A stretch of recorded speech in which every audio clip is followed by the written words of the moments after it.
bespoke radio for the masses. Headline edition, July 8, 1947. The Army Air Forces has announced that a flying disc has been found and is now in the possession of the Army. If the game is rigged, change the game. Game changer. I occasionally think how quickly our differences worldwide would vanish if we were facing an alien threat from outside this world. This is Fade to Black with your host, Jimmy Church, on the Game Changer Radio Network. Well. Good evening. How you doing? This is Fade to Black. I am your host, Jimmy Church. Today is Wednesday. That's right, Wednesday, June 19th, 2024. I remember, let me say this before I get into the I remember mode. An amazing week on the show this week. Monday, Paul Hynek was here, and last night, Serena Wright Taylor again lit it up with Puerto Rico ET Contact. Such a great show. Tonight, Kevin Jameson is with us. We are going to be talking about, I'm going to say the great Crustal Shift hoax. And if you haven't heard about it, I've been telling everybody all week to go use that new thing. It's called Google and search this and check it out.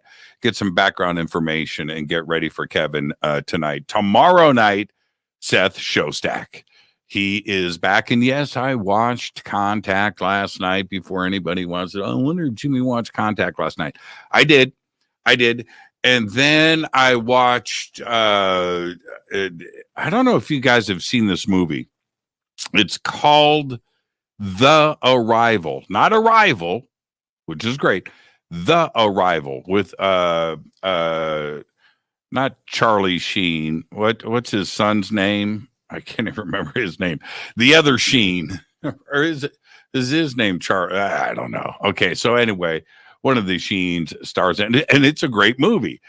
And it also involves radio telescopes and arrays and stuff like that. So I watched those movies early into the morning last night, back to back. So we'll be talking about all of that tomorrow night with Seth Shostak. Okay, now Disclosure Fest Stairway to the Stars, scheduled for this weekend, has been canceled due to the wildfires that are happening right now here in Southern California.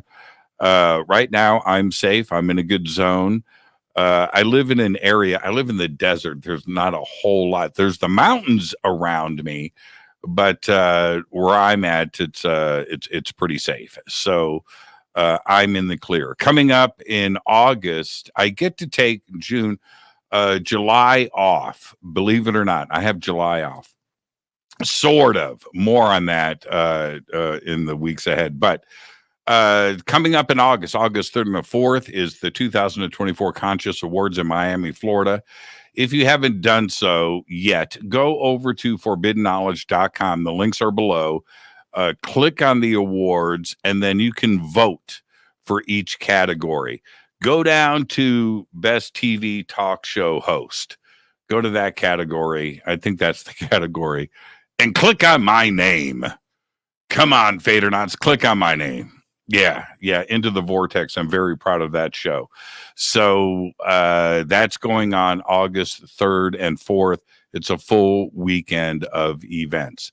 All right. And now I was going to mention at the start of the show, I remember when, and now I forget what the I remember when was.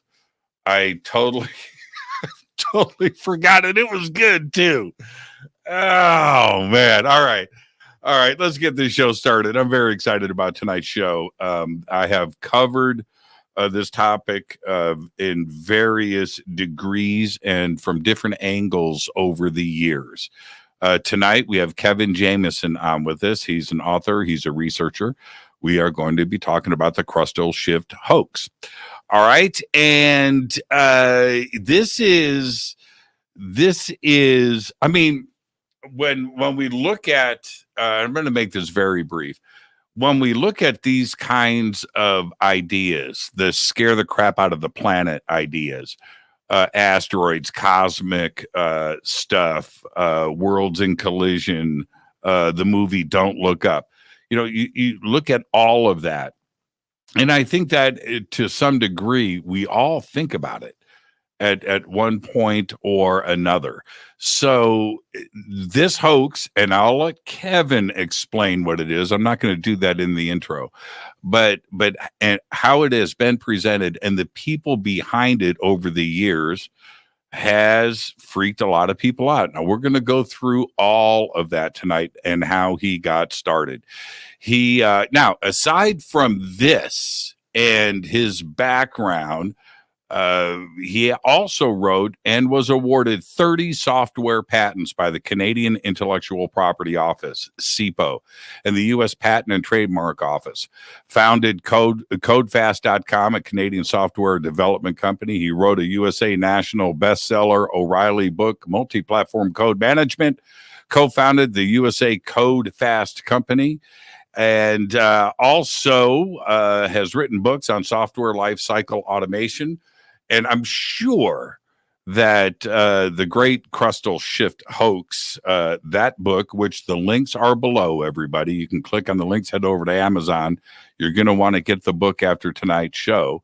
But you often wonder when somebody does the work that Kevin has done over the years, his take on AI and where we are today. Maybe we'll have a chance tonight to get into all of that. And I would like to welcome the first time to Fade to Black. There he is right there, Kevin Jameson. Kevin, good evening, young man. How you doing? Hello, Jimmy. I'm doing fine. I'm feeling like I've hit the big time on the world famous Jimmy Church show. Well, okay. Thank you for that. And the honor and the privilege is all mine. And what I enjoy most, Kevin, about this show, one of the things, I mean, everything's kind of a tie. It's all fun. It's all great. But is bringing on a first-time guest.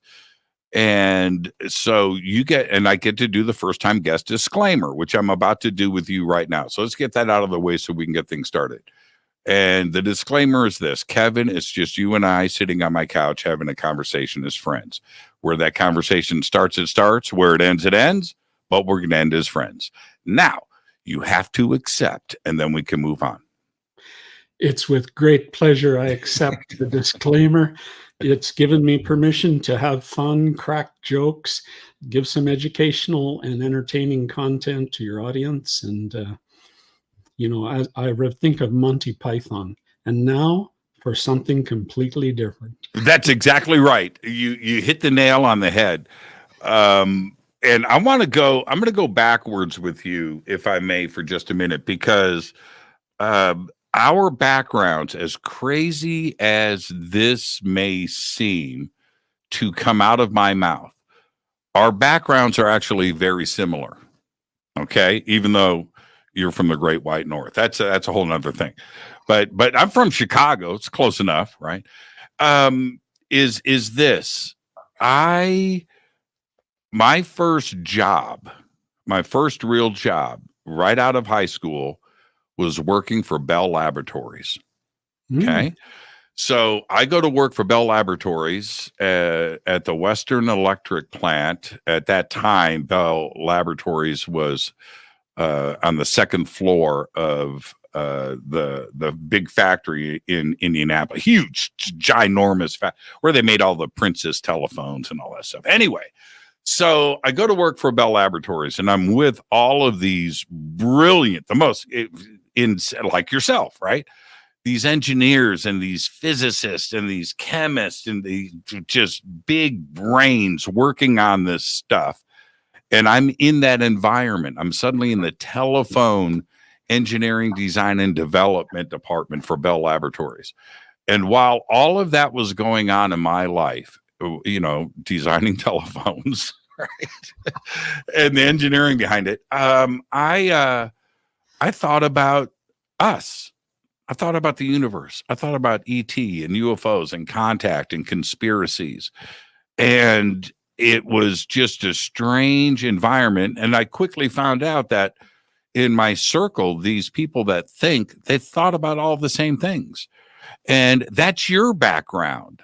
So the question is, what happened? Were you always thinking about stuff like this, or did you take your engineering background and education and apply it to like the craziest conspiracy theory of all time? I think the second part is what actually happened.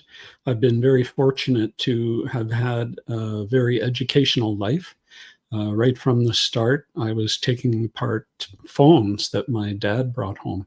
These are the old crank phones, and his job was to replace those with the modern rotary phones. Mm-hmm. And my parents split when I was 6, but the phone stayed behind, and I had to find out how they worked. So I read every book I could. I'm 6 years old, 8 years old, something like that.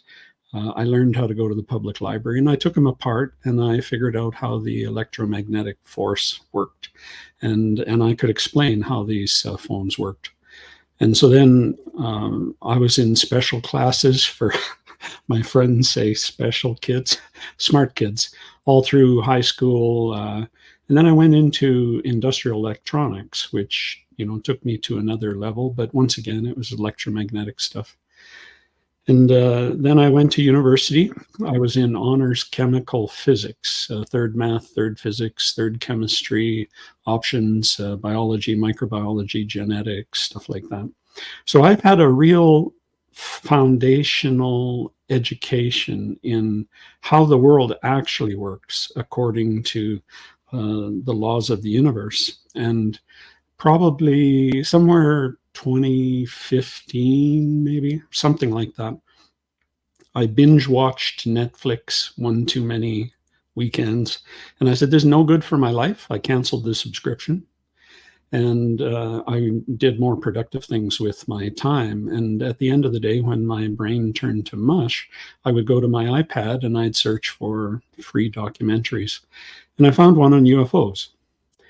And this guy did a really nice job. He was a psychologist, and he studied mass delusions down there in California.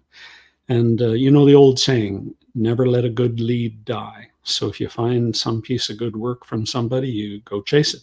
So his next one was Stephen Greer's 2001, the big press release where everybody stood up. And I marveled at that you could have, hundreds of people telling their stories. It was remarkable. And so I started reading. I read a year and a half on every UFO book I could find. And then I did abductions after that. Then I ran into my friend Jim, my neighbor, at Walmart in the produce section. He was coming out with his wife. I was going in. "Hi, Jim. How are you? What you been doing? Renovations." "Hi, Kevin. What you been doing?" I said, "I read at UFOs." And he told me, he says, "I got a story to tell." He says, "I was on one of those ships." And within, 5 weeks, I had met 7 people in my little town here in BC who'd been on the ship, who'd been abducted, who had been up close to these ships. And so that was my entry into the UFO. And of course, I listened to, Dave Scott and some of your shows way back then. And that got me into it. And so, of course, what's natural for me, and I think this is one of the reasons this interview will be different than some of your other interviews, is that I put new ideas up against the laws of the universe. And I use that phrase carefully. When I was in university, I was in the front row, of course, and I question. The professors loved me. And so one day I said to my professor, "Why is this called a law, whereas everything else is called a theorem or a principle or a corollary?" And he paused. The whole class went silent, and he leaned over to me and he said, "The reason we call it a law is because it has never been disproved in human history. And it's so foundational that you can build other theories on top of it." And so it's very natural to me when I get new ideas in to apply the laws of the universe that I learned so many years ago to this new idea. And somewhere in that reading, I came across Ben Davidson and the Suspicious Observers website. And he has done fantastic work on the Earth disaster cycle. And he's got a team of graphics people and researchers. It's just amazing. He does so much work. Anyway, I watched the video, The Earth Disaster Cycle. The link is in that PDF book if you download the book. And I was astonished because here I was, an adult. I'd never heard of this, that, the Earth was 25 years from disaster, literally disaster. And I thought, how could I have missed this? And why? Because I had a very broad set of inputs, right, from books. I'm going to guess I've read the equivalent of 10,000 books in my life. I used to keep a database and I stopped at 4,000. Now it's all YouTube and podcasts and stuff. And I thought, this is amazing. I've never heard of it. Nobody talks about it. So, the story is that Earth will have a disaster and there will be giant floods that will flood the continents and sweep me away and drown me. And so I had to find out. And so it took me probably a year and a half to trace through his overall argument, because he brought in a whole pile of galactic forces, solar, stellar, sunspots, solar mass ejections. It took me about a year and a half to go through all that, because every day he does a 5-minute video on the latest research from the geophysical journals and stuff like that. So I eventually got through that and caught up. I still don't understand all of it because it's not my specialty. But then it switches into the Crustal Shift hoax. And although there's tons of scientific literature that he reviews for the first part of the hoax theory or of that disaster cycle, there's absolutely nothing, zero, nada, absolutely nothing that supports the actual event where the crust shifts and the floods come. Here's the problem with the crustal shift or the earth shift. The water at the equator is supersonic speed because it moves so fast at the equator. And if you suddenly stop the land and move it one way or the other, the water keeps going because it's supersonic speeds. And so, that's where you get your big floods in the Earth's history.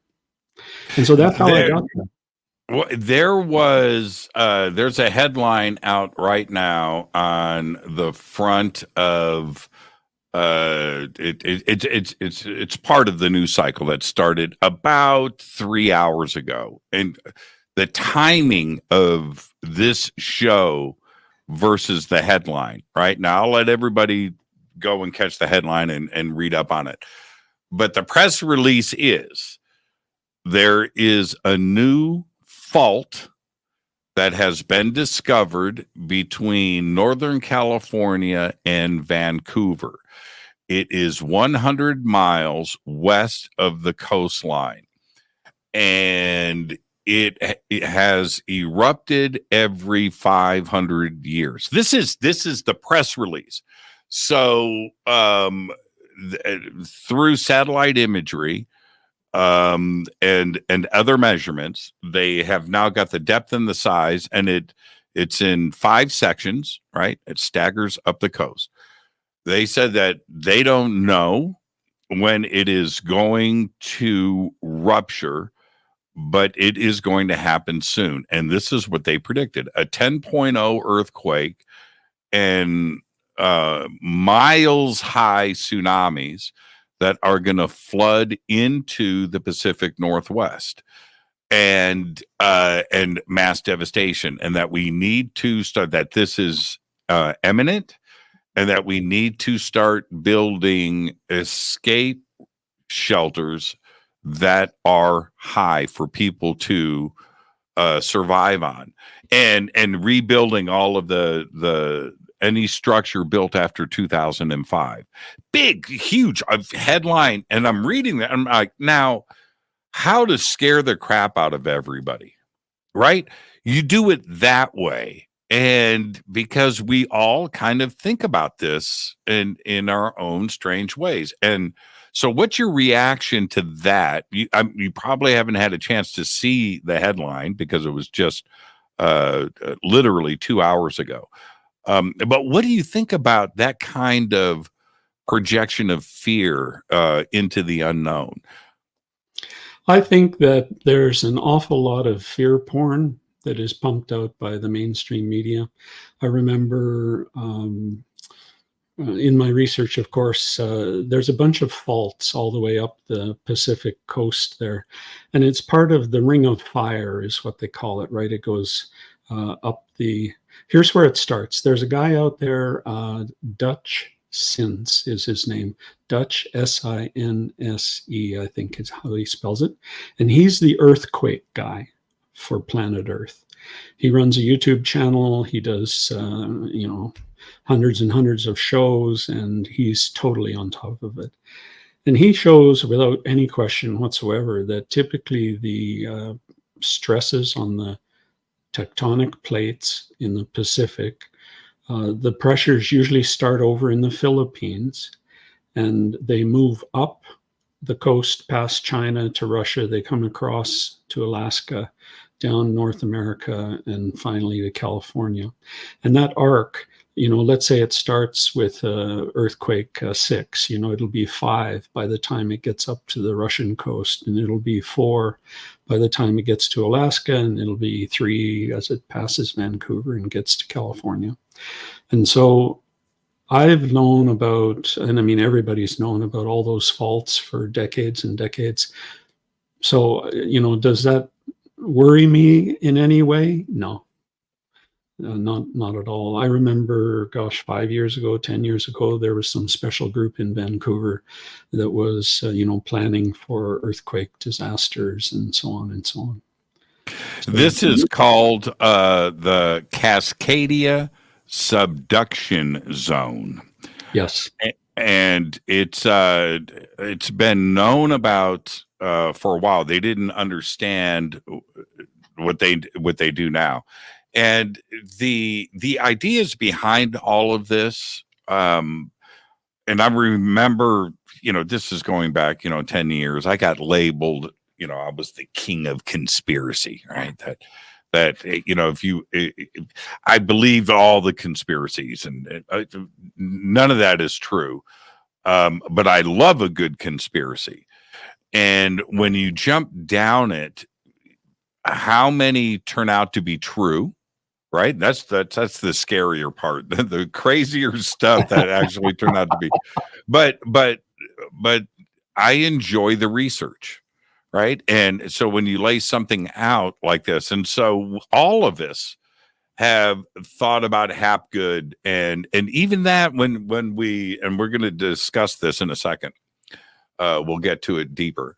When you are young and you look at the earth, I think most of us can relate it to a puzzle piece. It's like, man, that kind of fit, that's kind of weird, right? That looks like it could have. Okay, well then but even that stuff was denied, and the how do I want to say? I want to say this in a polite way. In the educated world, right? They didn't want to touch this idea. And it wasn't until the late 50s that people started to take any portion of that seriously. But to have the earth move like that, continents moving, that has to shake everything. I mean, that's earthquakes beyond measure, right? The old joke, what's the difference between a conspiracy theory and the truth? About 3 weeks. Yeah, that's right. I love that. Oh man, so true though. It's so true. And today, we are able to do our own research a lot easier than going down to the library and getting what were those? What was that called? The card file system? Catalog. The what? Card catalog. Yeah, but there was a name for it. The Dewey Decimal System. Oh, what was it? Yeah, the Dewey Decimal System. Yeah, it was a classification system. I used to have my library cataloged that way, actually. You are a complete nerd. That is nerd. You know what's even worse than that? Okay, is what I do. My closet, my T-shirts. I probably have 300 or 400 T-shirts. Okay, all right. I'm not kidding about that. It's not an exaggeration. All with matching hangers. All of them wooden. Right. By color, by content.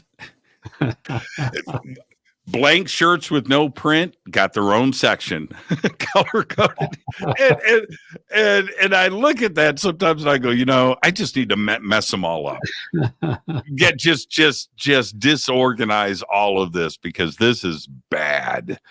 It's really bad. Yeah, doing your own home library, your own collection in the Dewey Decimal System, and see, but this is. I want to mention this really quick. I was talking about Bell Laboratories and engineers and how they think, and they're goobers on the outside, okay, but on the inside, pretty cool dudes and dudettes. And one day, one of the engineers from down the hall, in his own office, he comes by my cubicle. I'm like 18. He taps me on the shoulder. He goes, "Hey, Jimmy." I was doing some drawings for him, wall sockets or something. I was doing some ink drawings for him. He taps me on the shoulder. He goes, "Hey, man, you play guitar, right?" And I'm looking at him, and he's got to be 55. To me, at that time, he was ancient, right? I'm 60. But I'm looking at him like, "Yeah, you want to come down to my office? I've designed some new guitar pickups that I've just finished and we're testing." What the hell are you talking about, man? You don't know nothing about no guitar pickups.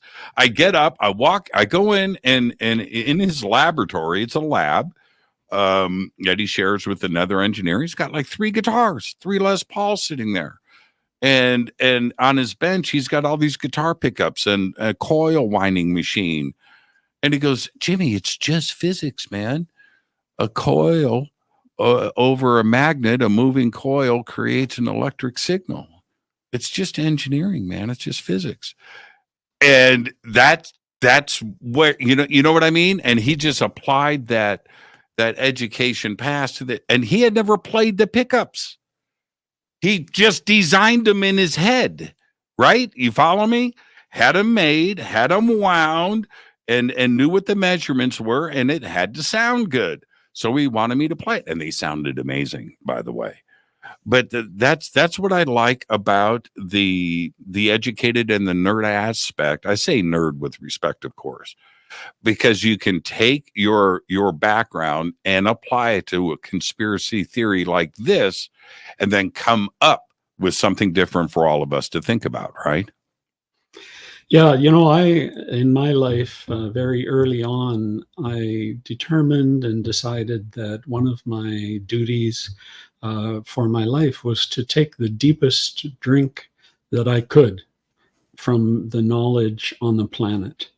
And I used to have a goal of reading 100 books per year, which was not hard to do as long as the books weren't too steep, right? But one day I was riding my bike home from the university and I stopped at the co-op and they had this little book exchange for 25 cents. And I picked up this book called The History of Western Philosophy by Jones. And this is an oversized book, and it's got, 9-point font, and it's printed on Bible paper, So, yep. And of course, it went through Aristotle and Plato and, the development of religion and everything like that. And, I would read maybe a page or maybe 2 pages per day on my balcony to get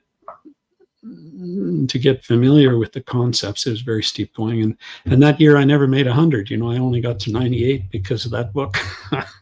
But I recommend that. That's why I gave the title. If somebody really wants a book, and that guy, man, he could write beautiful, beautiful writing. I love that. I love that. All right, let's hit the ground running. What is the Crustal Shift hoax?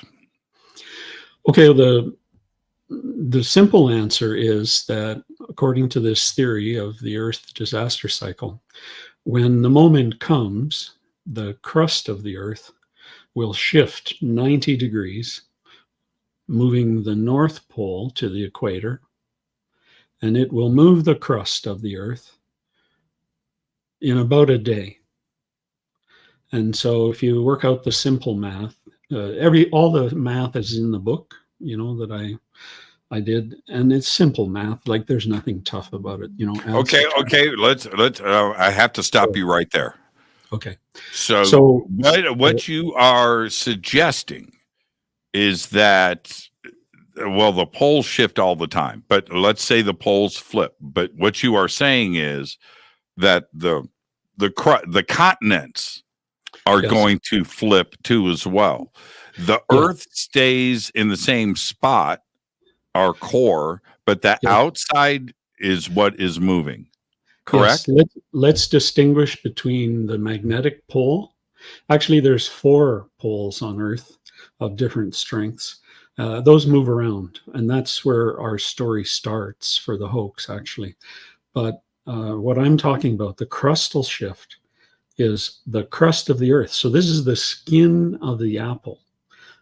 The skin of the apple, including the continents, just rotates 90 degrees with the core of the Earth rotating as normal. And of course, if you move the land, the water keeps going, right? And thus we get floods and destruction of civilization. And so this theory, this hoax, says that this shift of 90 degrees happens within about a day. And if you work that out, that means that it has to move faster than the fastest Learjet that we have today, over 500 miles an hour, which, wow. That's pretty fast. That's pretty fast. Now, okay, so that's the simple explanation, and I appreciate that. How is it that, and I love a good conspiracy, man. I do. I just don't jump into the deep end of the pool. Right? There's a difference. Appreciate it for what it is, but just don't. You know what I mean? Just don't go all in. But people do. Why do you think that is? I think the biggest thing is that people have not had enough education in their life. Many lives are different. Like I had the fortune of going into physics, chemical physics. And so, I learned all this stuff. But when you're writing a hoax like Hapgood did back in the 50s, you just have to make it sound plausible, because how many people in the world can name Newton's laws or the law of conservation of angular momentum? You see, and when I got there, tracing through Davidson's work, there's nothing. And so all of a sudden they're claiming to move the crust of the Earth, and nobody out of all those 4 books over 75 years, no one took the time to ask a first-year physics student to investigate some of the mathematics or the forces required. And so it's just complete caca. Okay. All right. Now let's pick this apart a little bit so we can move forward. Sure. I think Hapgood has it half right. Okay, I do. It makes a lot of sense, but it didn't happen necessarily the way that he proposes.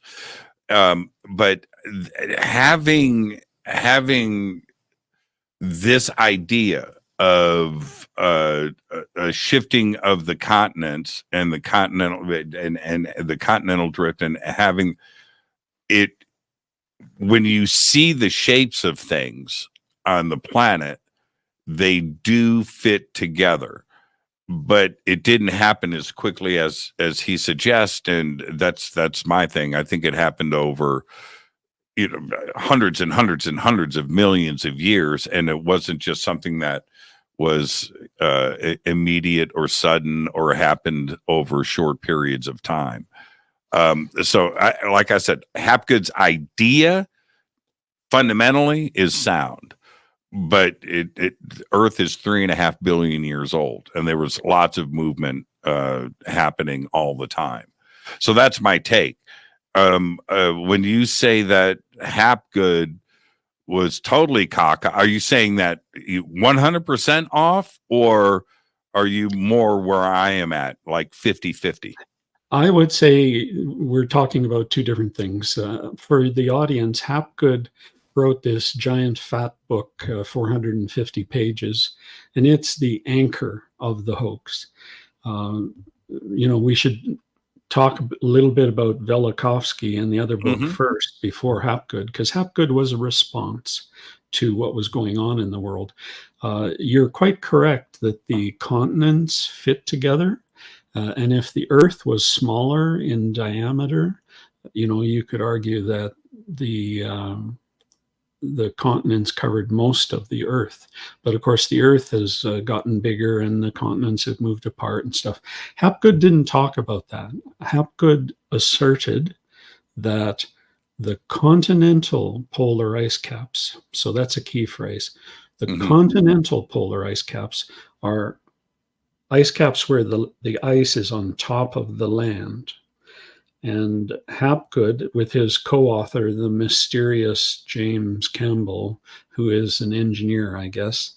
Not that I can imagine any engineer would agree with this stuff, but anyway, that's how the book was written. Their argument was that because the ice is on top of the continents, both in Antarctica and in the northern hemisphere, and these ice caps are off-center, they're not on the rotational axis of Earth. They argued that the centrifugal force, because the Earth rotates, the centrifugal force would spin the ice caps down to the equator, and that was the motive force that moved the continents and the crust. And that's what Hapgood was talking about. So Hapgood took all of the anomalous events in the geological record, and he tried to explain them. And actually, we should spend a moment on the anomalous events, because that was the problem to solve. Anyway, he said, well, over time, the ice caps will push the Earth down, and maybe they can move back. But his book was to say to the people, don't worry. This happens over thousands of years. Everybody will be dead. It happens very slowly. Don't worry. Move along now. Don't worry. And that was the function of his book. And we should go back to the problem to be solved, actually. Yeah, sure. We can talk about Worlds in Collision and Velikovsky and jump into that. This is my take. This is where Hapgood has it way off base. It's of my opinion that water got here because of comets, and that when those collisions were happening, they just happened to occur specifically one after another on one part of the planet. So while the Earth was rotating, we had water on one side and we had land mass on the other, and it just wouldn't work right. But over time, gravity, and it's just spinning and spinning and spinning, and things balance themselves out. That's all. And the continents shifted and the water shifted to the point where everything just balances out. And you can do that with anything. You can do that with cookie dough in a bowl. Eventually, it's just what happens over time. This This is where the laws of physics in the universe come in. Things don't just balance out, and there is no centrifugal force to spin things. And it turns out that if you have a body in free space like the Earth, it's always in balance by definition. It will only spin around a rotational axis. It'll find its own axis. Right. Yeah, and I don't even know if I like the word find. I'm saying that it's a common problem in first year physics where you say, okay, I got a mass moving this way and it's this much, and this one this way and this one this way. Where is the axis? And you can just calculate the axis. So that's, I guess, one of the things I can do that other people can't unless they've had the physics. I can see it and I can say, yeah, that breaks this law of the universe and that law of the universe. And unless you're willing to give up and throw out the laws of physics, Newton's laws, all these things, if you throw those out, you can say anything you want. That's right. Well, there was yeah, but I was talking about this. Well, let me stop you right there. And I'm going to interrupt only because 2 weeks ago, what you are talking about right now was this part of this big announcement that, and it's it's published in multiple journals now. Back then it was in the journal Nature and the journal Astrophysics and Astronomy and Astrophysics. That you don't need mass to have gravity. Okay, that's the title of the paper. And that if that is the case, the subtext to that is there is no dark matter. So now dark matter has been discussed since 1932. It's not a new thing. It seems like it's a new thing, but it's been around since 1932. The idea is behind it.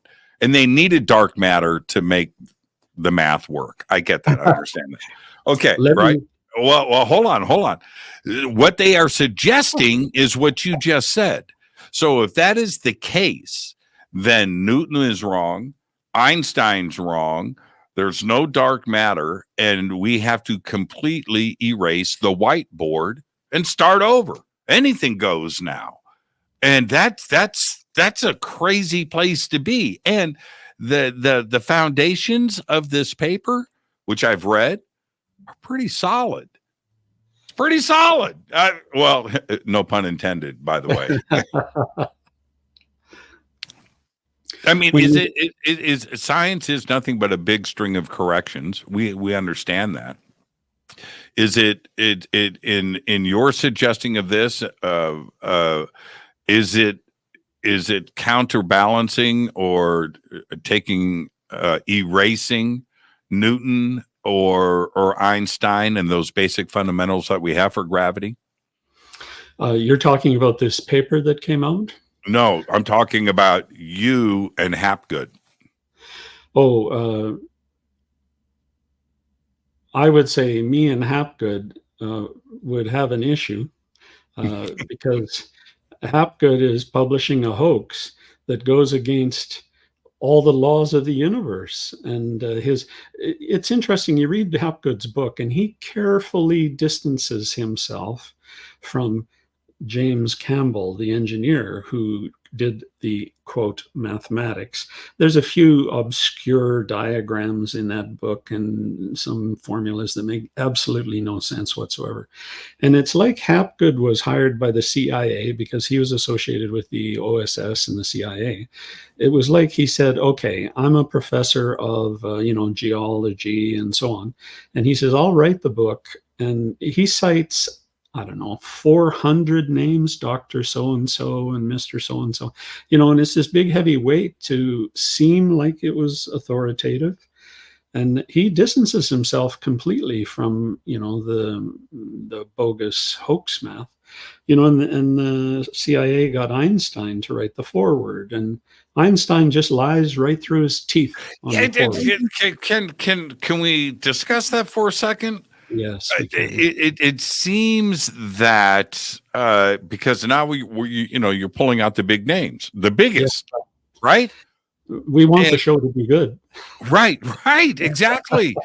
And so to suggest, if I'm understanding all of this correctly, that ultimately the Earth is flipping back to its original position every 25,000 years or so.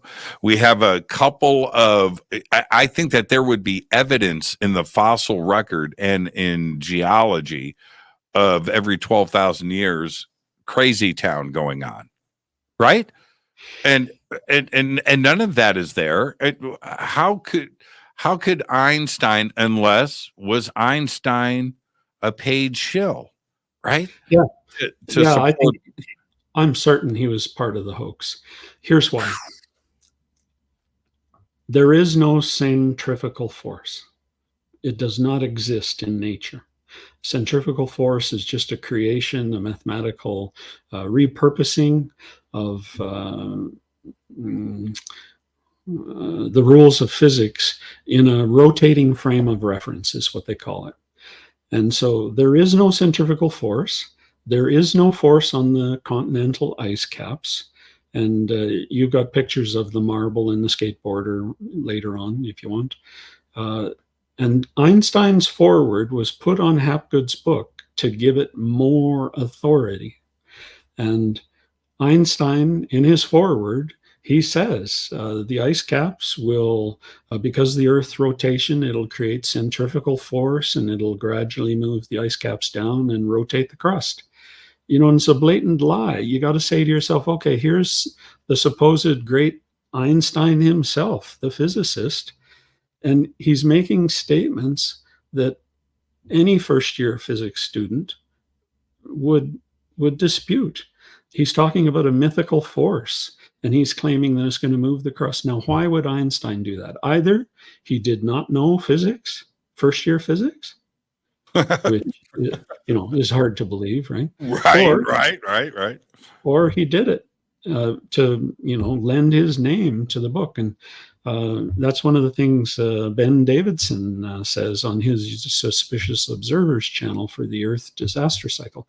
He says Einstein did it. The math's been done, and Einstein's name is on it, and therefore it must be true. And I'm saying no. Well,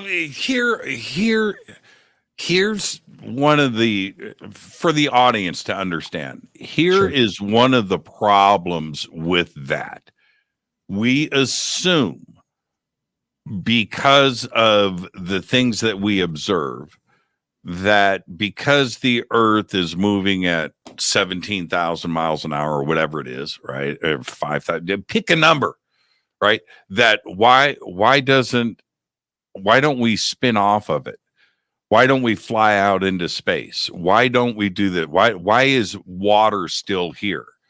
And what they don't understand is when you fly on an airplane, why aren't you stuck at the back? Why isn't everybody at the back of the airplane? Why? They don't get it. They know that they can get up and walk around on the airplane, just like you can get up and walk around on the Earth, because you are part of the motion. That's it. You don't feel you are part of it. And that people don't understand that. And all of those types of conspiracies that get involved with this. Well, how come you can accelerate in your car? You feel the acceleration, right? And then you're doing 70 miles an hour and you can put a drink on your dashboard and it doesn't fall over. Explain that to me. What? Are you telling me that doesn't happen? Well, no, of course. That's exactly how it happens. And Newton's 3 laws of motion cover that totally. And 100%. 100%. Yeah. So for your audience, the first law says that an object will remain at rest, or it will remain at a constant velocity in a straight line unless a force acts on it. And so if you're a body at rest in your chair and you hit the accelerator in your car, the back of your chair accelerates you forward. And when you're going 70 miles an hour and there's no more force, well, you're just moving 70 miles an hour and you will continue to move along. Technically, you're at rest. And so look at billiard balls on a table. It's right there. You roll. Technically, the ball will roll forever unless there's a force counteracting it. Or Yes. if it's sitting still, how does it go into motion? Another billiard ball strikes it and then puts it into motion. How does it stop? Well, it hits the wall. It hits the bumper. That's the counteracting force that stops the ball. That's Newton. And he lays it out very elegantly. And then anybody else that wants to suggest anything like this, like the polar ice caps shifting, no, they're part of the motion. You know, they're part of the motion, and there is no centrifugal force that will spin them to the equator, to use the popular phrase. If you're standing directly on the North Pole, what do you feel? What direction are you facing? Well, you're any of facing that. south. I love that. But yeah, it's a mystery to me, and that Einstein, those guys, and Kevin, you understand this more than anybody. Those guys, that cadre of physicists back then, those guys loved to fight. There was lots of backstabbing. There was lots of spirited conversation. They hung out and they talked through these ideas. And everything was new and fresh, and quantum and atoms and things. And it was just an amazing time. But they all had their own takes on things, right? But Einstein was one of the guys that they all kind of admired, but they also wanted a piece of the pie. And a piece of Einstein's pie, of his celebrity, right? And for Einstein to step outside of the box and just take the money is bizarre to me, because he was so protective of his image and the way that people respected him. That's crazy. Well, to me, there's a choice. Either he's made this statement about the centrifugal force, and it does not exist. And so your only two choices are: he was ignorant of first-year physics, which is just untenable. Nobody's going to believe that. Or he wrote first-year physics. So that's off the table. He's a highlight of the hoax. That's where the hoax got started. And then it was continued by other authors to this very day, with additions and embellishments as well. There's been a lot of talk lately about our core either slowing down, speeding up, or starting to reverse. Right? There's a lot of conversation that's happening about this. And then I see the counter argument to that, which is it doesn't matter. It doesn't affect anything. And I find that really interesting. But there's also a lot of energy at play here. When we come back off of the break, I'm going to bring something up that was written in some historical text about this subject a few thousand years ago. It's pretty interesting. But what kind of energy, and where do we get the energy from to have this happen? That's the part that doesn't make any sense. You're right. And that's the problem that the hoaxers had, and why they invented Crustal Shift, because they couldn't find the energy to flip the whole Earth. So it's a very good question, like, where does the energy come from? What direction is the force? How does it get a grip on the mass and act on it? And all of those fail miserably in the hoax. Now, shouldn't Einstein have understood, I mean, all of that, again, it's physics 101. I get that. And the laws of motion. Thermodynamics comes into play too as well. But this idea, is the energy coming from the sun? Is it coming from inside of the earth? Or is there another force on the outside acting on earth to cause this displacement? And my response is there is no force. They call for the centrifugal force, which does not exist. And so there is no force. Therefore, according to Newton's laws of motion, there can be no motion. And so, there's nothing more to be said. There's no force, no motion. And I mean, the hoax goes on to suggest that the Earth's core continues normally rotating and the crust moves, but that breaks the law of conservation of angular momentum. If you spin the crust this way, the core has to go the other way. It's like a figure skater on the ice almost, I don't want to keep going back to this, but it's the basic of the basics, right? Yes. And I study a lot. I'm not a physicist. I just play one on TV. Okay, let's be very clear about that. But I read a lot and I listen a lot, and I depend on physicists to convert the math into something that I can visualize. Right? That's their job, by the way, because none of us can know. We don't know what an algorithm is, or a simple. We don't understand that. They do. Or a better way to put it is, it's their interpretation.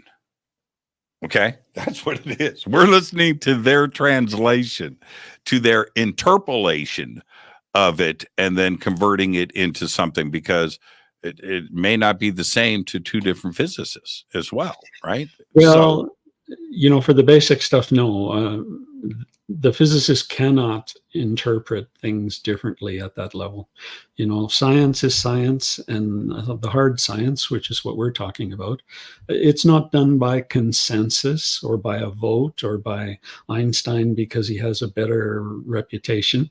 No, this is just basic physics, and there's no escaping, and I think this interview is, a little special because of that, because I'm saying this is a hoax and I'm tying it to the fixed laws of the universe. So, you can leave me out of it and replace me with any other physicist, and you get the very same answer, right? The two examples that I show in the book, and you've got slides for those, one is a marble on top of the table, and that's just like the continental polar ice caps on top of the land. If there was a centrifugal force, it would roll the marble off the table toward the equator. But yeah, here it is right here. Here it is. Here's the image of this.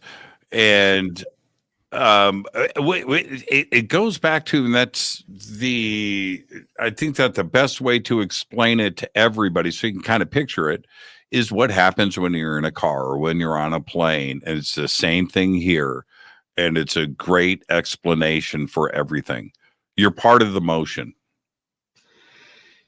Yeah, it's true that you're part of the motion of going around the earth, but it's probably more precise to say, as my physics teacher would say, if the marble does not move, there can be no unbalanced force on it. And that's why it doesn't move, is because there's no force. And so Newton's law says an object at rest will remain at rest. And there you go. The other example is for a skateboard. Everybody understands skateboards. And if a guy climbs on his skateboard, what happens? Does he go to the equator like the polar ice cap in the hoax? No. He sits right there and he says, but wait, WTF? I read about Einstein. I read Hapgood. I should get a free ride to the equator. What's happening? Well, it is, if that were true, right? If the conspiracy side of this were true, then it would be, I don't know what the math is, right? But I would drive to New York twice as fast than the return trip, right? That's it's wait a minute. So I'm going with the Earth. I've thought about this with the speed of light too. So if you're at the speed of light and you turn on a flashlight, is the flashlight now faster than the speed of light? Right? No. Well, there's a limit in that realm. Well, but so to that end, right? If I'm driving against the force of the Earth, then it's going to take me twice as long to get there. And then it's theoretically, right, according to the conspiracy. And if I turn around, I should be hauling balls back, right? You should use more fuel and more energy going against the mythical force. Right. And you'd use less if you were going with the imaginary centrifugal force. And by the way, ships in the ocean, they'd all head towards the equator, right? For free, because they got a more or less frictionless surface. That's right. It's all nonsense. It's all nonsense, but it's a hoax, and it's still alive today. It's going strong. There's hundreds of thousands of people on that channel believing it. It's crazy. Let's take our break right here. Kevin Jameson is with us. We are talking about the great Crustal hoax. This is Fade to Black. I'm your host, Jimmy Church. We'll be right back.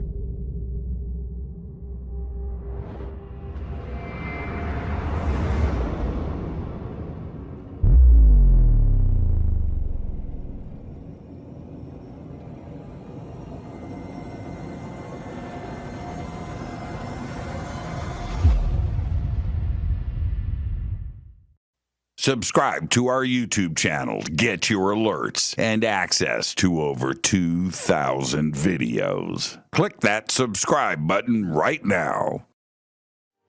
Go to jimmychurchradio.com and get the Fade to Black official podcast. 2,000 episodes, all of them commercial free for just $2 a month. Hi, this is Jimmy Church of Fade to Black, and I want to invite you to come to Alaska with me on the Contact at Sea cruise. It is this September 6th through the 13th, 2024. We are on the largest ship in the Pacific Ocean. That's right, the Ovation of the Seas.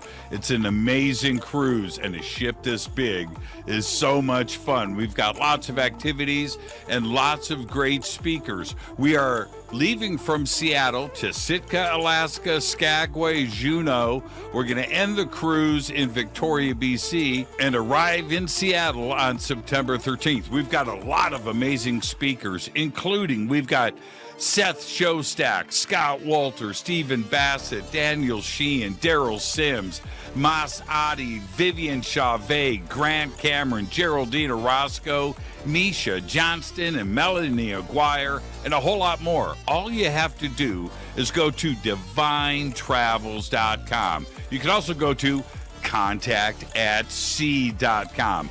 Both are going to take you to a full event schedule. You can check in, look at the boat, get things ready to go, and maybe get a cabin with a balcony. That's what I'm talking about. Come see the whales. Come check it all out. Let's go to Alaska this September 6th through the 13th, 2024 with me, Jimmy Church. Now, when you head to divinetravels.com or contactatsea.com and get signed up, you know what? Use my name, Jimmy Church. I'll see you there September 6th through the 13th, 2024. Let's go to Alaska.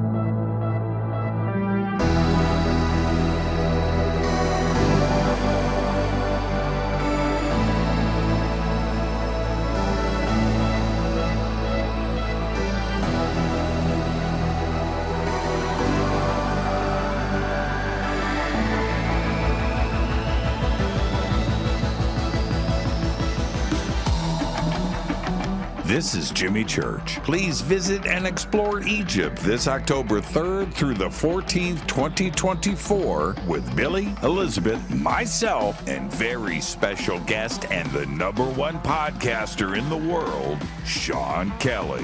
It's simple to do. Just go to forbiddenknowledge.com and click on upcoming tours, or click on the link below. We'll see you there.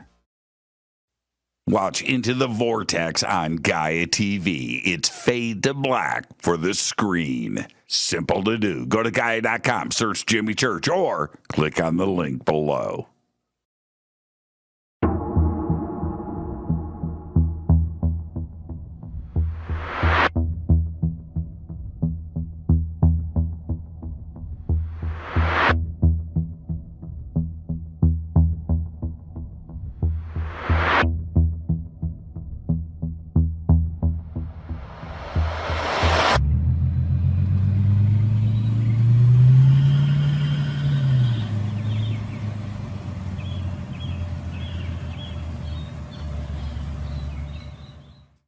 Follow Fade to Black on Twitter at JChurchRadio. Get all of the show updates every single day. It's now called X, but who cares? How you doing? Jimmy Church here. Special announcement. Get your Fade to Black t-shirts. That's right. Help support the show. Help support everything that we do over here. We've got 2 t-shirts. We've got 2 ways to get them. Get your Fade to Black t-shirt today. Go Backley Tappy. Go to jimmychurchradio.com and become a Fadernaut. Get a membership. That's right. Everything is commercial free. You have access to downloads, and you get to call yourself a Fadernaut. River Moon Coffee, makers of the Fade to Black blend. Truly the best coffee on planet Earth. Just visit rivermoonwellness.com or their Amazon store. It's all simple to do. You can check out the Fade to Black blend, the Game Changer blend, or any of their Black Moon Wellness products. It's the only coffee I drink. It is the best, and it's Doc. Again, rivermoonwellness.com.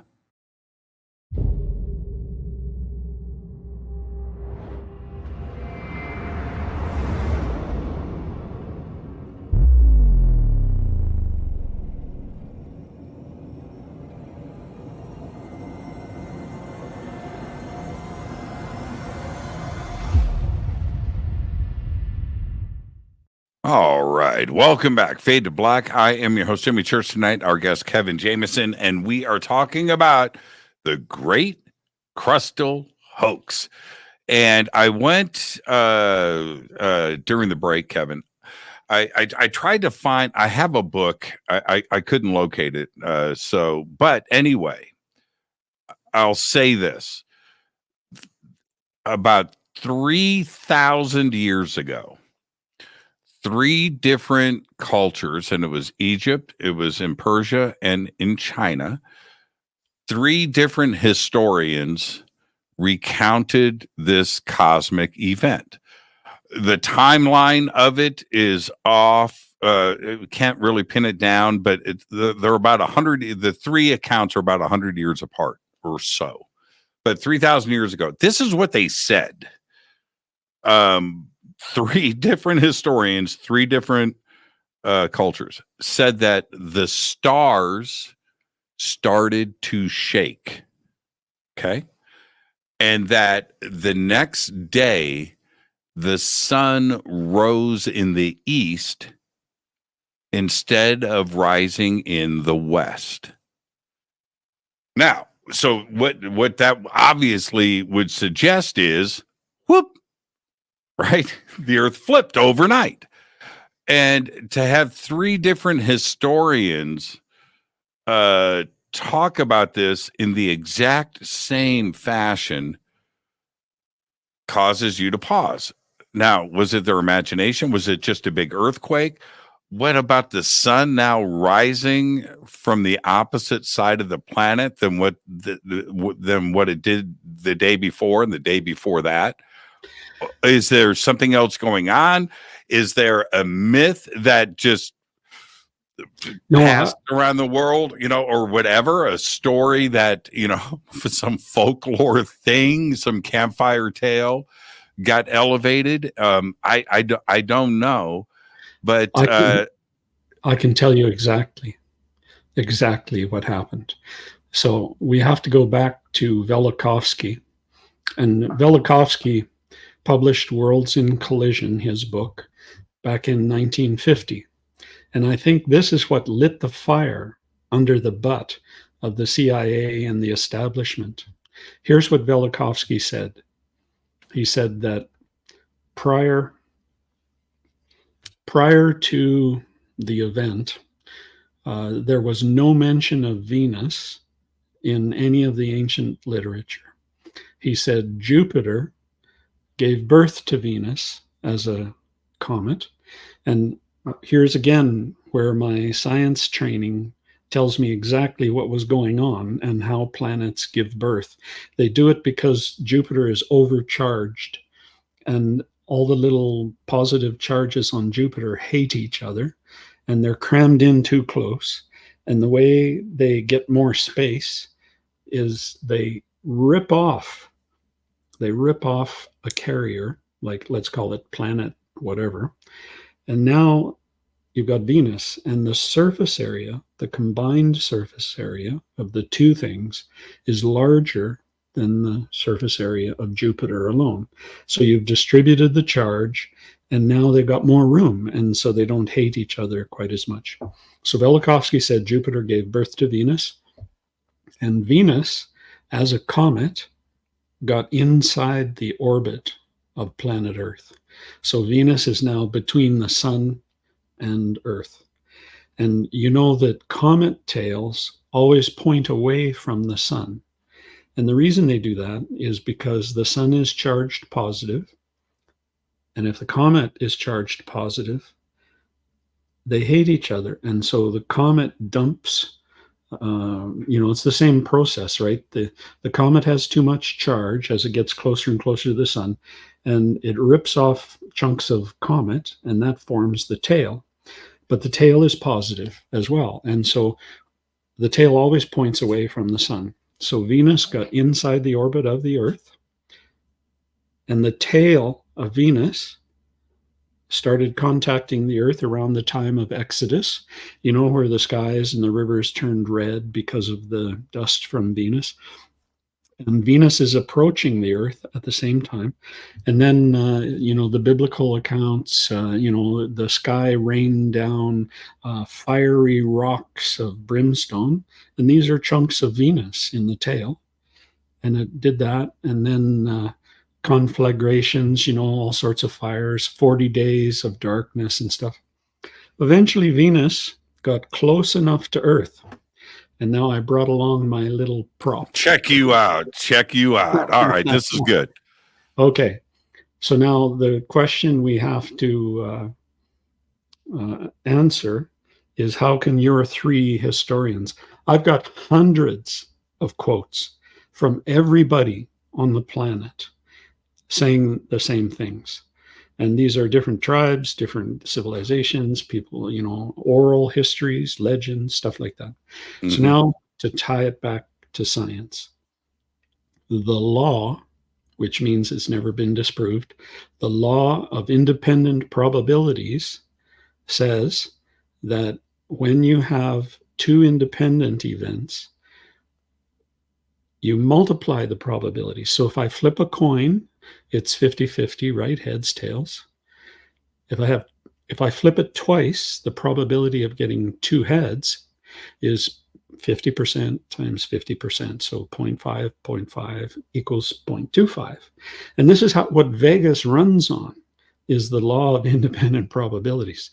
So if you have three historians saying the same thing out of the millions of sentences that they could write down in their books, what's the probability that they write a sentence that says, the sun lost its way in the sky and it rose in the west and set in the east, and then it rose in the east and set in the west? What's the probability that anybody could write that one sentence? Well, it's 1 in 10 million, right? And if you've got three guys saying it, then that's 1 in 10 million times 1 in 10 million times 1 in 10. So in no time at all, you have to buy the idea. I've got hundreds of quotes. Here are some of the quotes. The sun, the stars lost their way in the sky. The sun went up and then it went back down. Or in the book of Joshua, it stayed still for 12 or 20 hours, right? Almost all day. Well, guess what? The Indians in Peru, on the other side of the planet, guess what their legends say? The night without end. Right. So, and one guy says north became south, south became north, east became west. You know, the earth turned over. One guy said 4 times. So I brought my little globe along. So some facts for your audience. Most of the water on the planet is in the southern hemisphere because the oceans there are like 5 times as deep as on the northern hemisphere. The northern hemisphere oceans are, half a mile, 1 mile deep in places. The southern hemisphere, it's like 5 miles deep or something. So I believe that the Earth was there. Venus came along and it dumped all the fiery rocks and stuff. And now you got a body that is about the same size as Earth. So it's got gravitational pull. And if it pulls the water in the southern hemisphere off axis, then there's a theory in physics, the intermediate axis theorem. And what it says, and you can bring things up, there's links in my book. If the Zana-Bekoff effect is what it's called, because he discovered it. But now here's where the energy comes from. This is really important, because if you haul something off axis, the energy of rotation in this thing will shift from the original rotational axis to a new rotational axis. And here's what happens. The Earth goes like this, and it spins, and it turns over like this. And then it spins, and it turns back.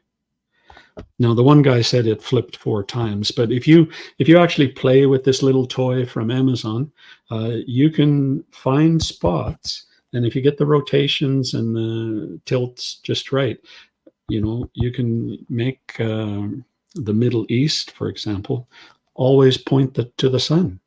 Even though the Earth is rotating, the 2 tilts cancel each other out, and it'll be in the same place for 20 hours. So I'm absolutely sure that Velikovsky was right. The Earth did turn over. And I've never read anywhere else. I think I might even be the first guy to say, here's how it happened by physics. Venus gets close, pulls the water off axis. The intermediate axis theorem will flip the planet.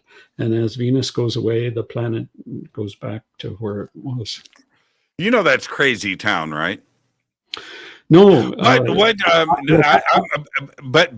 here's the thing. I'm with you. I'm picking up what you're putting down. I'm buying what you're selling. And because when you look at, these bright minds back then, 3,000 years ago, what is their television set? The stars. The stars. That's their TV, man. It's absolutely studying and looking at I do it now. I walk outside and go, that is the most beautiful thing. I could just stay out here forever. And I do. I've got telescopes and things. And if you've ever been a guest at my house, you know what we do. We sit out in the backyard with 20 chairs. I'm not making this up. And we just sit and stare and talk about the stars all night long. So much fun. But that's what they did. Now, if they were looking up, they know where the sun is, right? This is their IMAX television. And if they look up and the stars are freaking shaking, and like you said, I read that quote, the stars have lost their way. That's one of the most famous quotes, right? Well, they notice these things. And if they're writing it down, and you get it from different sources, I'm thinking it happened. Well, it's interesting in so many of these things in this topic area. I always end up looking straight into the eyeballs of the law of independent probabilities, because either you have to assert that hundreds of people, all the way from verbal legends to Book of Joshua to, there's books from Mexico, from Russia, from Australia. You either have to assert that hundreds of these people were smoking DMT. Psychotic, right? Yeah. You either have to say all of those guys. Now, not half of them or 3/4. You have to reject all of them were smoking something at the same moment in history, or you have to say, the law of probability says, what's the probability that hundreds of people could write the same sentence at the same time in history in so many different forms? And it's infinitesimally small. So therefore, you have to, if you're a rational being, you have to say, this is what happened. And they saw it and they wrote it down. When we look at, and I want to get back on the hoax for a second, but staying here because I love this. If it did happen, and I think that it kind of did, as crazy as it sounds, how long was this process? I've read the accounts of it happened 4 times. I've read that. I wish I had the book in front of me, but there must have been tremendous turmoil. Now they all talk about the earth shaking. They talk about that. They say that the ground and the mountains are moving, and there would have to be that. But how long did it last? And when eventually did the earth right itself? Man, it sounds like I am just smoking weed right now. That's exactly. Yes, but you're in LA and you're running the Jimmy Church Fade to Black show. Yeah, it's true. That's true. It could be like Joe Rogan and Elon Musk, right? Having a little. I can't believe they did that live on the air. You know what I have said? I want you to answer the question. You know what I've said many times over the years? Tomorrow I'm doing shots of vodka live, right? Never did it. No, I don't want that video out there. Smoking weed on the air and smoking DMT live. What do you? Anyway, I guess people want to see that stuff. But how long did it take? Okay, so you have a globe. This is what I use when I have when I do my Earth presentations. I have an alien hacky sack. Uh-huh. Okay, it's an alien hacky sack, and this is always my Earth when I tell my Earth stories. But how long did it take for the Earth to go from this back to correct? Actually, it happens really quite quickly. I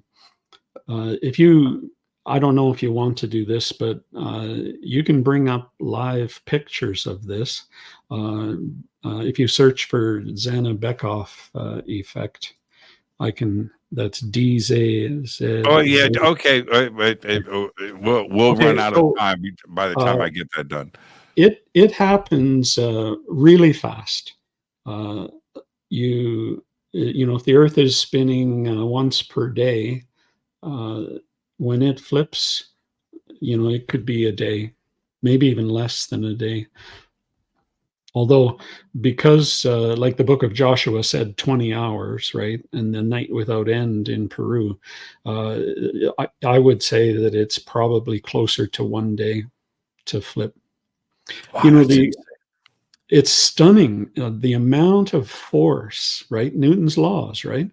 The amount of force that is required to flip the planet is astronomically large. And of course, one of the problems, if you search for an external source, like some solar effect or some magnetic field or something like that, none of it works because the magnetic field has no grip on water and dirt, and the magnetic fields don't twist. So you just can't get external force enough. What about a rogue planet? Or what about Nibiru or a rogue star to just, cruising through the, it's almost the same as Venus though, I guess. Yeah, exactly. Now, Venus was special because it happened twice, actually, 52 years apart. Venus comes in and it's moving with the Earth. It's just a little faster, right? And so it gets really close, and that's when the Earth flips. And then as it moves away, Earth stays put because the oceans go back to where they were originally. So if you just had somebody zinging through, if it was fast, it might not be enough time. I don't know. But you'd feel it. And so the original problem that all the geologists had throughout history, it really started in, let's say the 1700s, when people started spreading out over the planet. They found tropical tree trunks in Spitsbergen up by, the North Pole. And they found evidence of glaciers on the Sahara Desert. They found all sorts of anomalies that could only be explained if they could somehow move the equator to the pole and the pole to the equator. And so they were searching for that. Velikovsky came out and he said, hey, Venus, blah, blah, blah, the Earth flipped over. And all of you astronomers, all of you geologists, all of you paleontologists, you're all asleep at the wheel. Because look, it flipped over and you guys never spotted it in hundreds of years. And they hated him and they trashed him and they buried his work and they got Hapgood to write the original Hoax book. What is interesting for me about Velikovsky is that, especially now in 2024, I think he's very relevant, that he came up with a solution when nobody in orthodox academia had a clue about the formation of Earth. And technically today, we still don't know. We don't. At least Velikovsky came up with, thinking outside of the box, this idea. Worlds in Collision is a heck of a book. And I can't tell you how many times I've read it cover to cover and just thought, man, where does this come from? Because actually, it's a tremendous way of thinking outside of the box, but it works and it fits. I'm not saying he's right, but it's certainly something that we can put on the table and discuss. Certainly. In my view, he's right. And if you read more of Velikovsky, there's a bunch of Velikovsky's predictions about the temperature of Venus and things like that, my brother would say that he had no right making these predictions because, but anyway, they turned out to be true 40 years later, right? And that's a real test of if you're right.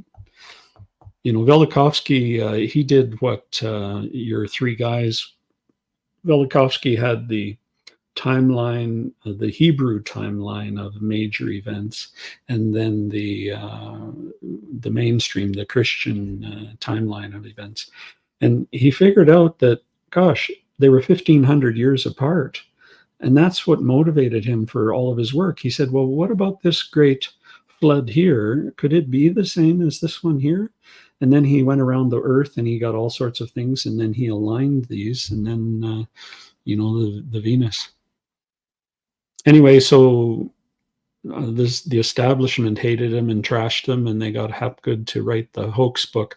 Don't worry, it's centrifugal force, the imaginary force. And then in the 60s, another guy, Chan Thomas, he embellished that theory and stuck with the centrifugal force, the imaginary force. And then most recently, Ben Davidson in 2021. I think he's the only author that's still alive, probably, but he's got a YouTube channel, 750,000 subscribers, and some of them got to be believing that the Earth's gonna, flip over 90 degrees. And well, look, I get that. I look at flat Earth. It's just like, and I'm not going to spend any time on that. Right? I've had the top flat earther guys on the show, for sport. Right. Okay. That's okay. I'll give you a platform. We can talk through this. And that's fine. That's fine. But here's the thing. there are people to this day that absolutely are 100% all in on flat Earth. And you know what? It's your life, man. I'm not going to argue with that. To each his own, but let's to each not his own. To each his own. And I say some crazy things. I've experienced some crazy things, and sometimes I'm a little uncomfortable discussing some of the stuff, but that doesn't change the event. And also it forces me to absolutely forces me to listen to everybody. I listen to everybody. I listen to I'm just as crazy as the next guy when it comes to this. But so if we look at this though, let's put flat Earth back in the box and put it on the shelf. There's no reason to discuss it anymore. But the other part of this is the Crustal Shift has prediction dates. Okay. And so just like anything else, it better happen, right? It had better happen. And some of these dates are when, like, they're pretty eminent.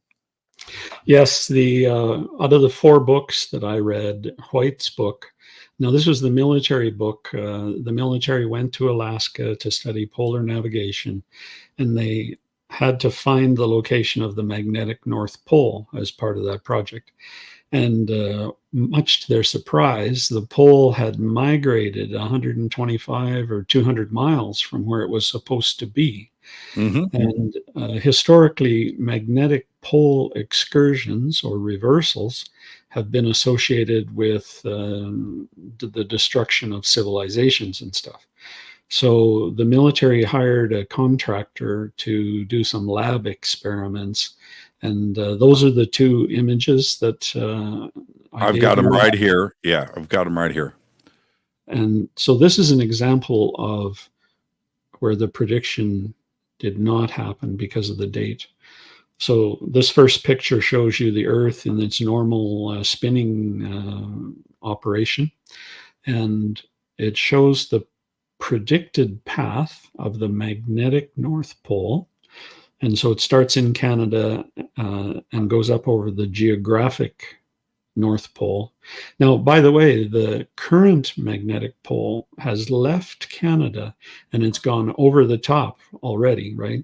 So it's on its way to Russia, right? It's going to be in Siberia soon. Yes. And so these guys said, okay, the magnetic North Pole is going to go up there and it's going to whip around, whatever that means. And then it's going to whip down to the equator. And oh, by the way, next slide, it's going to take the magnetized crust of the Earth with it.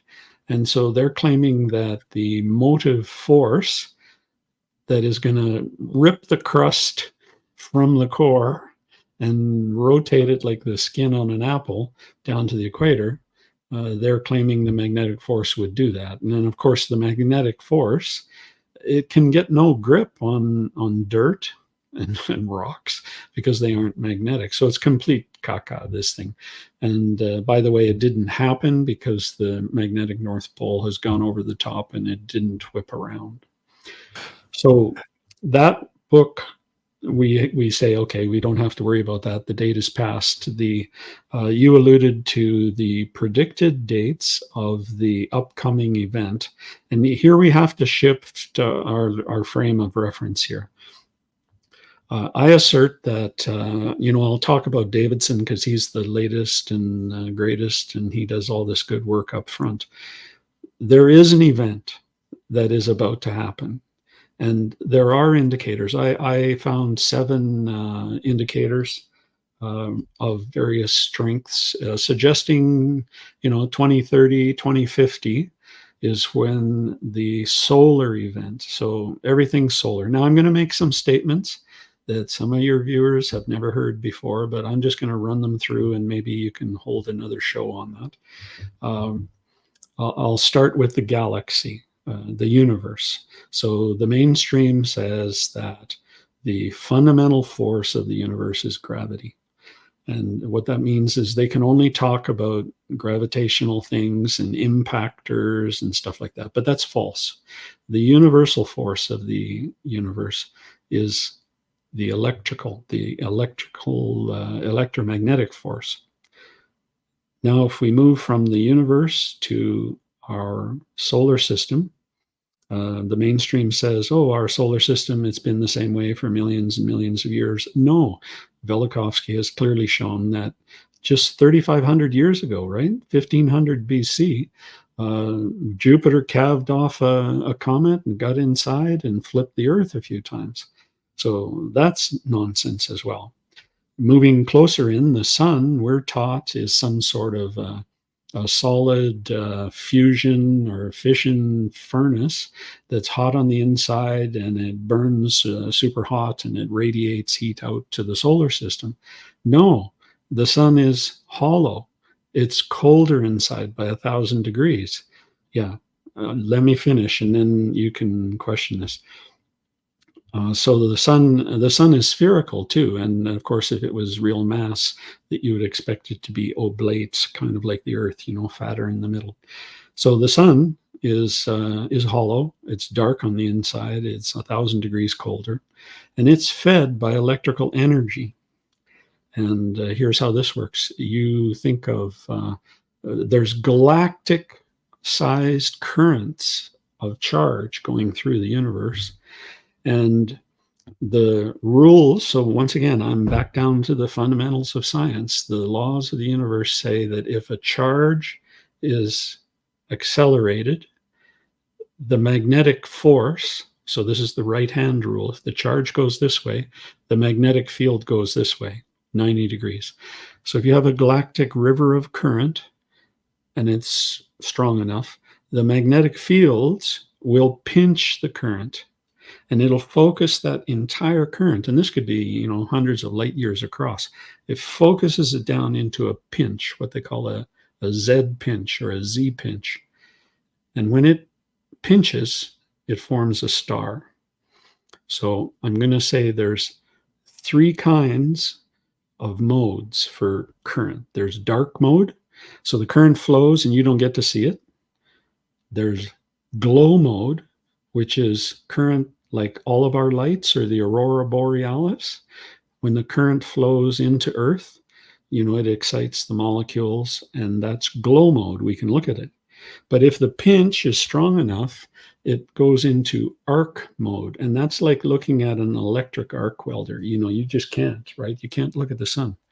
So you've got these galactic rivers of current, and the magnetic force pinches them into a star. And then it flows out the other side and it pinches it into a star, and it pinches. So you think of Orion's belt, there's 3 stars in a row. Well, they're all on the same river, right? Pinch, pinch, pinch. And anybody can go to the web, and you've probably seen pictures of the universe, and they take infrared or whatever filters they put on it, but it looks like a spider's web of stuff. And the stars, you can find 20 stars on the same river of current. And our sun is one of those. And so that's what feeds our sun, is electrical current. It's nothing to do with fission, fusion, nuclear, nonsense. So our sun gets this current. That's why it's hollow. That's why it's spherical. And our sun feeds current to all the planets as well. Well, okay, if that is correct, I'm using a big if, then what is changing a star's state? How is a star transforming itself after it's created if it's not burning fuel in and out? If it's burning, it's using up its hydrogen, and then it converts to helium, and then oxygen is brought in, and these different states, and the expansion of the stars because of the fuel that is being expired at its center, and the mass that is forcing the fusion to occur, because you have the mass and it's pushing down, and it's creating the heat.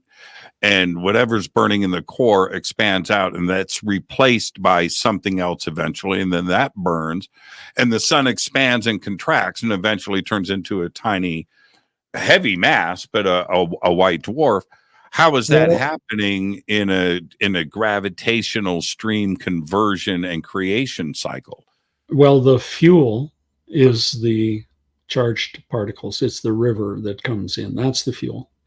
And in the pinch, the forces ram these protons and lightweight things together, and they form in the, I think it's called the photosphere, which is the bright part of the sun. It's the part where the sunspots and you can look through in there. So the fuel comes from the universe, right? It comes on the river. And this is the reason that we have these catastrophes every once in a while. This is why we have glacial ages and stuff, because our solar system moves through the galaxy, and it moves through different areas of electrical charge or electrical conditions, right? And the river can get strong or it can get weak. And when it gets, if a pulse comes down the river that's big, the sun throws out coronal mass ejections and stuff. And right now our sun is going into the grand solar minimum, right? And so the river that feeds the sun is getting weaker. And this is the 12,000 year, the cosmic clock that I sent you an image of that. I think that's probably what happens, every 12,000 years or on the Great Circle, is our solar system goes through, Thomas called it a null spot in the galaxy. So the galaxy, there's the galactic current sheet, and it's wavy like a ballerina's tutu. But on the top side, let's call it positive or north, and on the bottom side is negative. And our Earth, our solar system actually goes through this current sheet, right? And so when the curvature is like this and the Earth is here, there's one polarity. But when it crosses, the environment that feeds the sun flips. And I believe that's the source of the different sunspots. Okay, well, no, I'm with you on that. But back to what I'm wondering is then what is changing the mass and the way that a star is burning its fuel. How is that affected by electromagnetism? And I don't. The magnetic force pinches and it rams all of these protons and atoms together, and it makes all the elements of the periodic table, and they get spewed out by the sun in the solar wind. Well, you're right. That's one event, though, but there's cycles. No, that's constant. That's an ongoing thing. And the strength of all of that varies with how the river feeds the sun. But no, that's a continuous process, the Z pinch. Here's what happens. If that river gets too weak, the sun goes out of arc mode and it goes into glow mode. And then, goodbye planet Earth, because we won't get any heat. Right? The sun winks out until the river gets strong enough to light it back up again. Shouldn't we be observing this not only with our own sun? I mean, our sun has been pretty consistent for 4.5 billion years. Well, and now you're saying that that's not the case. Yeah, that's not the case. It depends on your definition of consistent. The mainstream would have you believe, because they measure kind of like the output in the visual spectrum, and they say, oh yeah, well, this is constant, but they're not talking about all the cosmic stuff that goes along, right? The X-rays, the gamma rays, the stuff from the cosmos and stuff. So no, the sun does not consistently put out the same amount.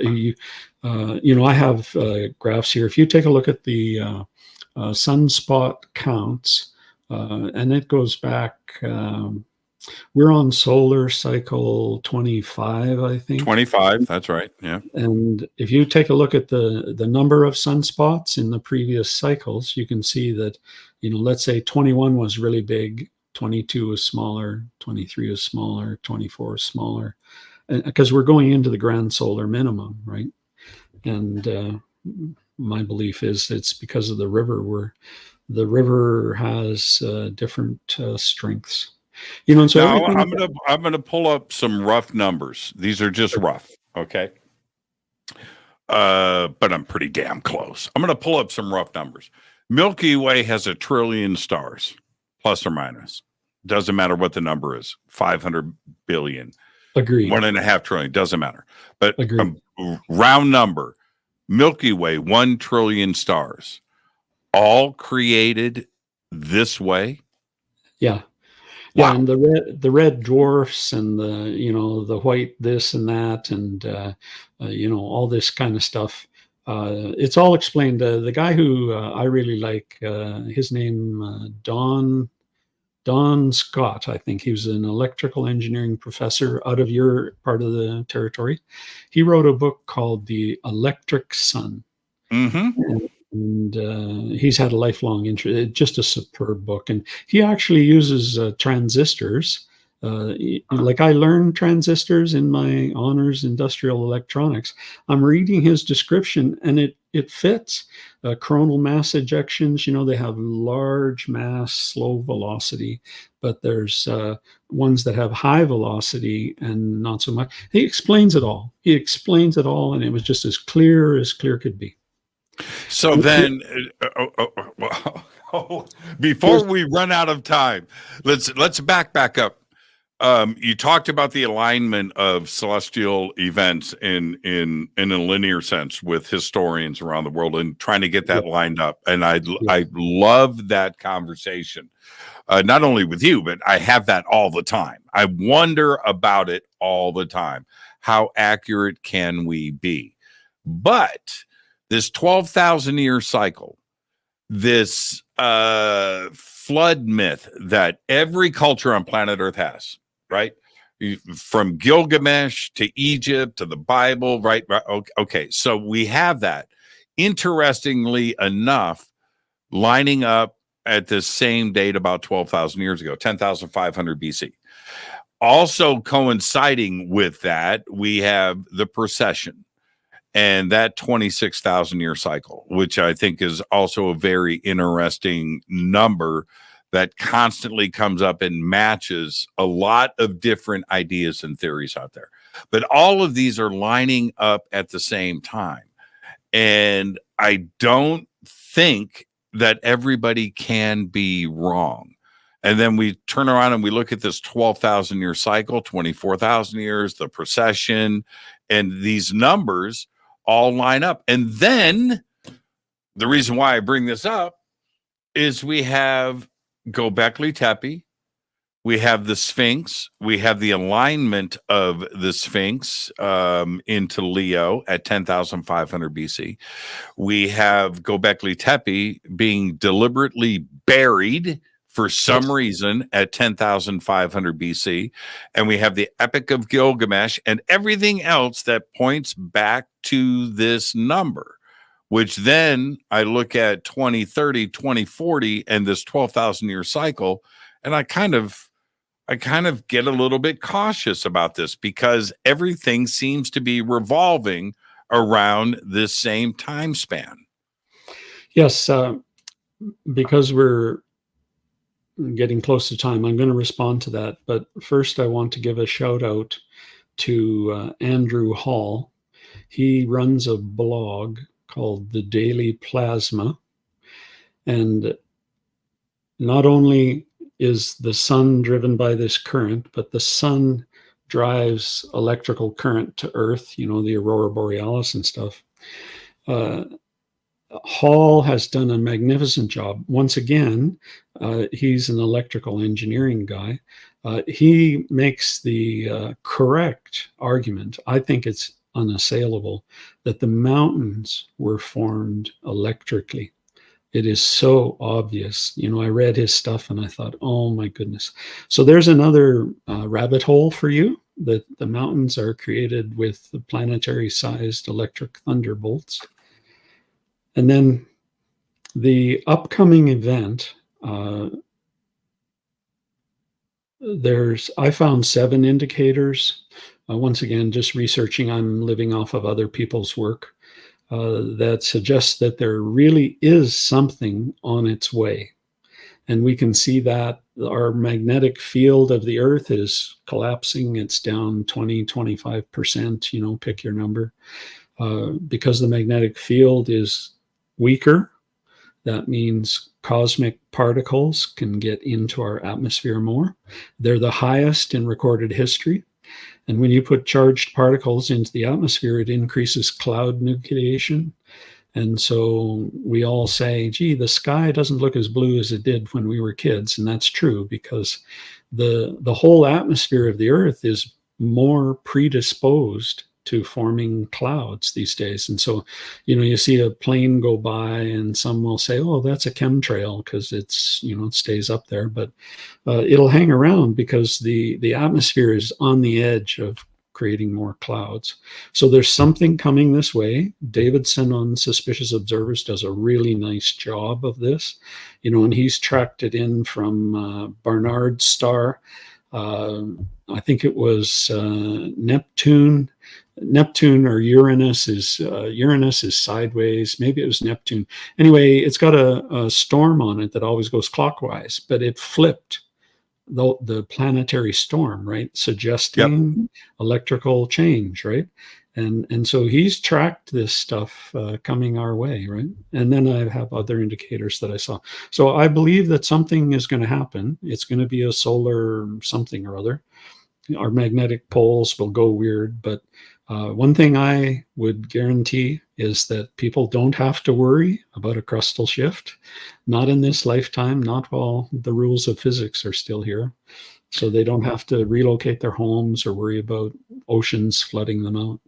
You mentioned earlier, and I want to go back and address this so I understand, and everybody else, I want this to be very clear.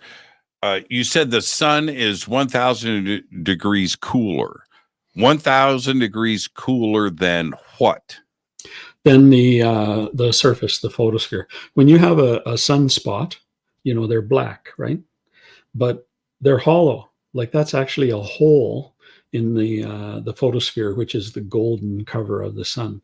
And so you can look inside that and see the radiation that's coming out of that hole, and you can get the temperature out of that. And so that's why it's colder on the inside than on the photosphere. What's the surface temperature of the sun? Oh, you got me. I'd have to look that up. It's 5,772 Kelvin. Yep. Okay. So you're saying that once you break through the surface layer, that it's 1,000 degrees cooler than that? Yeah. Yeah, I read that. Could be in, I shouldn't blame it on Don Scott's book, The Electric Sun, but, I've read so many of those books, but I would guess that would be the place to look. It's black. It's black in there. Like we're taught that the center of the sun should be white hot, and it should be hotter than the external photosphere of the sun. But it's not. It's hollow, and it's colder in there. And it's actually because of the magnetic fields in the pinch and yada, yada, yada. The photosphere is actually where a lot of the action happens. Well, okay, I'm confused, although I'm absorbing all of this, and I will consider all of this. It's just mind-blowing. I've read all the books, and I've, the Thunderbolt Project and Electric Universe and that. But if the sun is spherical, then, and it is in the vacuum of space, then gravity is making it round. That's hold on. Just let me get to the question. Sorry. So if that, and that's fundamental. So if that is the case, then the force of gravity would increase the temperature of the center of the sun, just like it does here on Earth. So to suggest the opposite is happening, that's, it's like what? It's 10,000 degrees Fahrenheit, right? 5,700 degrees Kelvin. And that gravity or the shape of the sun is not increasing the inside core temperature, no matter what. I think it goes in the opposite of what physics would suggest. Well, I see what Be you're at doing. least 1 degree hotter. It's not. I don't know how it could go cooler by 1,000 degrees. So you're saying it's 9,000 degrees Fahrenheit in the center of the sun. Yeah, whatever I read, and I'm saying 1,000 degrees, but the point is, when you look through the photosphere, when you have a sunspot, when you look through that, you don't see anything that's white hot or hotter. You see something that's colder in there. And so, you got to be careful with the gravity as well, right? Because gravity is not the universal force. Gravity won't explain the positions and the orbital speeds of planets and things like that. It fails. It's a good approximation for our world and what we live in and for near-term stuff. But the two curves, I have a graph, I can send it to you, and it shows the observed spacing is like this, and the expected, according to gravitation, it's down here. It's just like those things are miles apart. And what actually holds the planets going around and stuff, it's the electrical force. It's not gravity. Planets going around the sun, the velocities, the electric force makes the mountains, aurora borealis. You've heard of the expanding Earth theory, right? Mm-hmm. And you got to say, well, where am I getting the extra mass? And the answer is in the electric current inflows into the planet. And the magnetic fields, like these currents are much smaller than the sun, so the Z pinch is not strong enough to go into arc mode. But there's a dark mode current that is feeding into the center of the Earth as well. And it's interesting when you dig down, this is another thing I read, when you dig down through the Earth's crust, you find all the heavy elements are on the surface.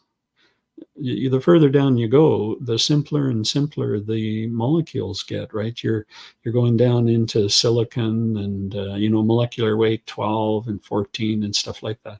And all the heavy elements are on the surface as if they were deposited there from the solar wind or the spewing of the sun or something. Man. I know. Man.